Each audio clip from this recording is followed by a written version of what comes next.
po si Dr. Shiraya Lane Lipad Silava, ang inyong moderator sa araw na ito.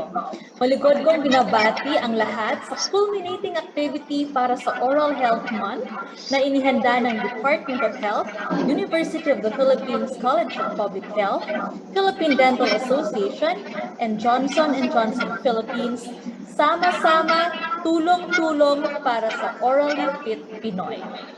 Upang simulan ang ating programa para sa isang healthy Pilipinas, ikinagagalak ko pong ipakilala ang dekano ng UP College of Public Health si Mayo Tropmed Philippines, Dean Vicente Y. Belizario Jr. para sa kaniyang pambungad na pambati. Dean?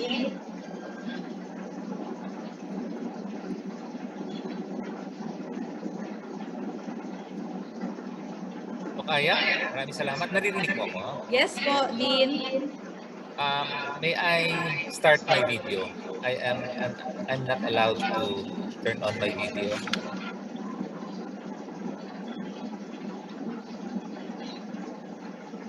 Still off. Or should I just proceed? Okay. Yes, please, Dean, can you proceed po as we work on the technicals? Thank you po. Okay, maraming salamat, Doc Aya. And it's a pleasure to be with you all this afternoon to welcome you to our culminating event, part of the celebration of National Oral Health Month. My respects to Dr. Beverly Lorraine Ho, Hi Doc Bev, Director for Health Promotion Bureau, as well as of the DPCB, Disease Prevention and Control Bureau. We pay our respects also to Dr. Manuel Ballesteros, Chief of the Oral Health Division, DPCB DOH, no, hi Sir Noel. We say welcome also to Dr. Robert Borcella, Regional Program Manager of Zamboanga del Sur, Department of Health, Dr. Jose Angelo Militante, the President of the Philippine Dental Association, Dr. Arturo De Leon, Chair of the Deans of the Colleges of Dentistry, Dr. Erwin Benedicto, Head of Medical Affairs, Johnson & Johnson Philippines, as well as the J&J team, Dr. Maria Margarita Lota, Chair of Department of Medical Microbiology, College of Public Health, UP Manila, Tropmed Philippines. Participants from various health professions, doctors of dental medicine, medical doctors, clinicians, and other health professionals, and all the attendees in today's forum. A warm welcome to our contribution to the National Oral Health Month. This month of February, we're nearing the close of February. Very soon it's going to be March.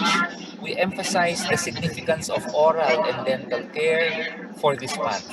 However, how we wish that oral health is given the same attention every month of the year. Despite being of utmost importance, one of the overlooked aspects of overall health is really oral health. And the data speaks for itself. The University of the Philippines College of Public Health, Tropmed Philippines, in partnership with the private sector led by Johnson & Johnson Philippines, had already taken the first major step to make this known through a roundtable discussion held last July 2021. The event gathered key experts who provided information on the role of oral health in the spread of disease and infection. By the same team, UPCPH and partners, a lay fora was held last October 2021, this time in partnership with the Healthy Filipinas initiative of the Department of Health and the Philippine Dental Association. Both groups, DOH, PDA, well represented this afternoon. This lay forum aimed to disseminate the information gathered from key experts and scientific evidence-based recommendations to the general public to help Filipinos realize the impact of oral health, oral hygiene habits in the new normal. Today, this culminating activity entitled Sama-sama, Tulong-tulong para sa Orally Fit Pinoy, sa Ingles, Partnership and Collaboration po yan. Sa Tagalog, Bayanihan, takes this partnership one major step further. We have gathered representatives from different institutions, national stakeholders of oral health, in order to come close to fully grasping the situation so that we can highlight the great importance of oral health in the Philippines more than ever. We wish to be able to contribute to the vision of considerable or improved quality of oral health in the whole Philippines. We are fortunate and very, very thankful to be able to collaborate once again with our friends from the Department of Health. Ang sabi po nila, if you help the DOH, you help the country, you help the fellow Filipinos. And therefore, we always like to help DOH.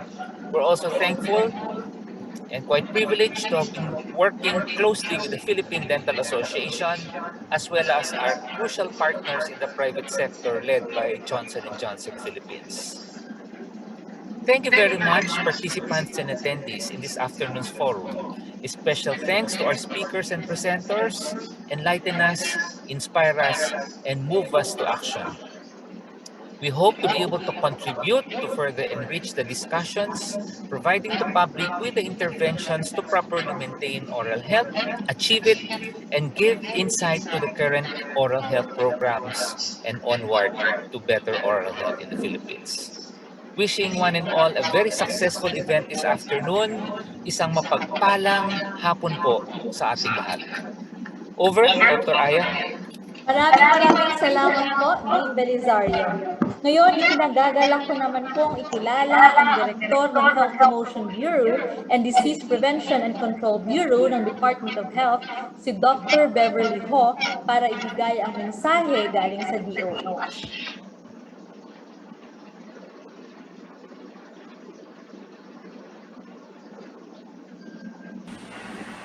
Following the successful launch of the DOH National Oral Health Month celebration last February 14, a collaborative effort of the DOH and the Philippine Dental Association, we welcome all of you today to this webinar entitled Sama-sama Tulong-Tulong sa Orally Fit Pinoy. This is a collaboration of DOH, PDA, UPCPH, and J&J. Oral health may be considered the first line of defense to reduce the burden of diseases such as hypertension, diabetes, lung disease, and low birth weight, among others. Thus, its importance is further emphasized in both the UHC Act and the World Health Organization's Assembly Resolution last May 2021. UHC reaffirmed that oral health is part of the entitlement of every Filipino. Meanwhile, WHA resolution urges member states to address key risk factors of oral diseases shared with other NCDs, to enhance the capacities of oral health professionals, and even recommended a shift from the traditional curative approach towards a preventive approach using the primary healthcare system. During the pandemic, we sought to protect our dentists through the issuance of a policy entitled Interim Guidelines on the Management of Patients and Delivery of Oral Health Services during the COVID pandemic. After this, and as we transition towards the new normal, we are excited to inform you that the DOH Disease Prevention and Control Bureau is currently developing a set of omnibus guidelines for children, for adolescents, for adults, and elderly, in order that we will be able to integrate technical standards for various health programs, including oral health. Meanwhile, the DOH Health Promotion Bureau will be working with DepEd to re-energize our school health programs and institutionalize key health promotive behavior through proper nutrition, for example, which will impact oral health. In addition, we will still have our social and behavior change campaigns to inform our kababayans of what they need to do to appreciate their oral health. I would also like to take this opportunity to congratulate the technical working group who's worked so hard from the DPCB and our partner groups. Maraming salamat po ulit sa inyong suporta at muli maligayang pagbati sa inyong lahat para po sa Healthy Pilipinas. Mabuhay tayo!